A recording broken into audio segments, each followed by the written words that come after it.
இயேசுவில் எனதருமை சகோதர சகோதரிகளை பிரைஸ் தி லார்ட். இயேசுவுக்கே புகழ், மரியே வாழ்க. இரண்டு சகோதரமே, இந்த 25வது அதிகாரத்தில் ஆபிரகாமின் இறப்பு, அவர் கிட்டத்தட்ட 175 ஆண்டுகள் வாழ்ந்த பின் இறந்தார். அவருக்கும் சில பிள்ளைகள் இருப்பதையும் நாம் இதில் பார்க்கிறோம். 2 பேரும் சேர்ந்த ஈசாக்கும் இஸ்மாயிலும் சேர்ந்து இவருக்கு ஒரு நல்லடக்கம் செய்கிறார்கள். அதை நாம் சாரா நல்லடக்கம் செய்யப்பட்ட எப்ரோனுடைய நிலத்தில் மக்பேலா குகையில் இவரையும் அடக்கம் செய்கிறார்கள். அதற்கும் பிற்பாடு இஸ்மாயிலுடைய வர்க்கத்தை பார்க்கிறோம். ஈசாக்கினுடைய வர்க்கமானது இங்குதான் ஆரம்பமாகிறது. அவர்களுக்கும் குழந்தை பாக்கியம் கிட்டத்தட்ட 60 வயது வரை இல்லாத காரணத்தினால் ஈசாக்கு கடவுளை உற்று நோக்குகிறார், ஜெபம் செய்கிறார். அவருடைய ஜெபத்தின் வல்லமையால் 2 குழந்தைகள், இரட்டை குழந்தைகளாக ரெபேக்காவுக்கு யாக்கோப்பும் ஏசாவும் பிறக்கிறார்கள். இதில் ஏசா மூத்த மகனாக, 2வது யாக்கோப்பாக பிறக்கின்ற அந்த தருணத்தில் ஆண்டவர் இவர் வழியாக தன்னுடைய வழிமரபினர்களை பெருகச் செய்கிறார். இங்கே மூத்த மகன், அதாவது ஏசா வேட்டையில் வல்லவனாக திகழ்ந்தவன். ஆனால் யாக்கோப்பு பண்புடையவனாய், நல்ல ஒரு குணமுடையவனாய் இருப்பதையும் நாம் பார்க்கிறோம். இருந்தாலும் அப்பாவுடைய ஆசீர் வழியாகத்தான் வல்லமை வரும் என்பதை தெரிந்து கொண்ட யாக்கோப்பு மூத்தமனான ஏசாவிடமிருந்து அந்த தலைமை பொறுப்பை, மூத்த மகன் என்ற பொறுப்பை நான் பெற்றுக்கொள்வதற்காக அவன் உண்ட கூழின் வழியாக அதை பெறுவதை நாம் பார்க்கிறோம். இரண்டு சகோதர சகோதரிகளை, இந்த அதிகாரத்தில் கண்டிப்பாக ஜெபத்துக்கு வல்லமை இருக்கிறது என்பதை ஈசாக்கு அவருடைய குழந்தை பேற்றின் வழியாக தெரிந்து கொண்டாலும், அவருடைய மூதாதையருடைய பெற்றோர்களுடைய ஆசீர்வாதத்தினுடைய வல்லமை மிக மிக முக்கியமானது பிள்ளைகளுக்கு என்பதை நமக்கு கற்றுக் கொடுக்கிறது. அந்த தெளிவான எண்ணத்தோடு இந்த அதிகாரத்துக்கு நாம் செவிமடுப்போம். ஆபிரகாம் கெச்சுரா என்ற பெயருடைய வேறொரு பெண்ணை மணந்து கொண்டார். அவருக்கு சிம்ரான், யோக்சான், மெதான், மிதியான், இசுபாக்கு, சூவாக்கு என்பவர்களை பெற்றெடுத்தார். யோக்சான் சோபாவையும் கெதானையும் பெற்றான். கெதானின் புதல்வர் அசூரிம், லெத்துசிம், லயுமிம் ஆவர். மிதியானின் புதல்வர் ஏப்பா, ஏபேர், ஆனோக்கு, அபிதா, எஸ்தாயா ஆவர். இவர்கள் அனைவரும் கெச்சுராவின் புதல்வர். ஆபிரகாம் தம் மகன் ஈசாக்கிற்கு தமக்குரிய செல்வங்கள் அனைத்தையும் கொடுத்தார்.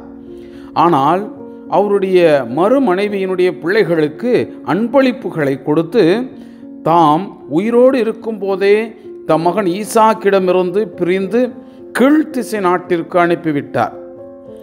ஆபிரகாம் 175 ஆண்டுகள் வாழ்ந்தார். அவர் முதியவராகி நிறைந்த வாழ்நாட்களை கடந்து நல்ல நிறை வயதில் இறந்து தம் மூதாதையரோடு சேர்ந்து கொள்ளப்பட்டார்.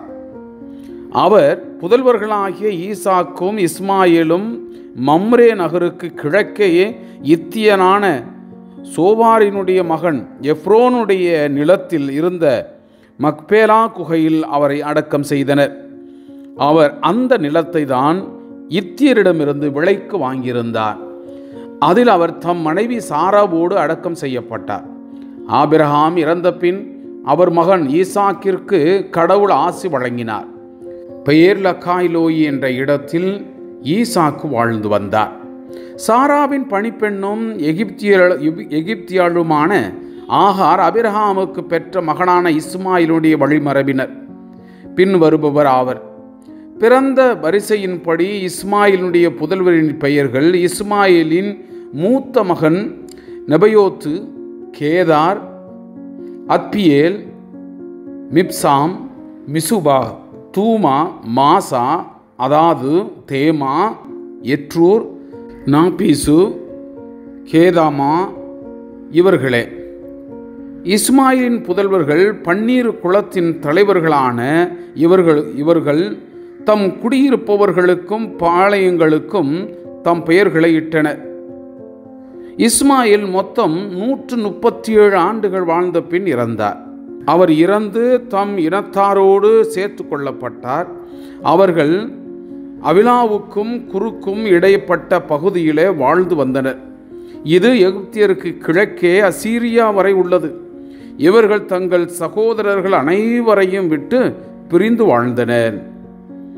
ஆபிரகாமின் மகன் ஈசாக்கின் வழிமரபினர் பின்வருபவர் ஆவர். ஆபிரகாம் ஈசாக்கை பெற்றார்.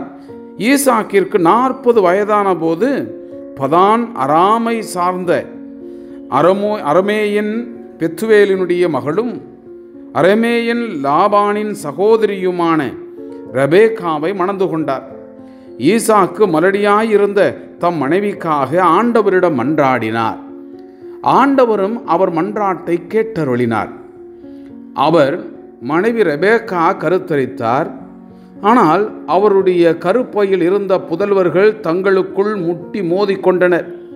அதை உணர்ந்த அவர், எனக்கு இப்படி நடப்பது ஏன் என்று ஆண்டவரிடம் கேட்கச் சென்றார்.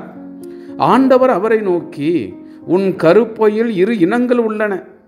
உன் வயிற்றிலிருந்தே ஈரினத்தார் பிரிந்திருப்பர். ஓர் இனம் மற்றதை விட வலிமை மிக்கதாயிருக்கும். மூத்தவன் இளையவனுக்கு பணிந்திருப்பான் என்றார். அவருக்கு பேறுகாலம் நிறைவுற்ற போது 2 பிள்ளைகள் கருப்பையில் இருந்தன. முதலாவது வெளிவந்த பிள்ளை செந்நிறமாகவும் அவன் உடல் முழுவதும் முடியாகவும் இருந்தது. எனவே அவனுக்கு ஏசா என்று பெயரிட்டனர். 2வது பிள்ளை தன் சகோதரன் ஏசாவின் குதிங்காலை கையால் பற்றி கொண்டு வெளிவந்தான்.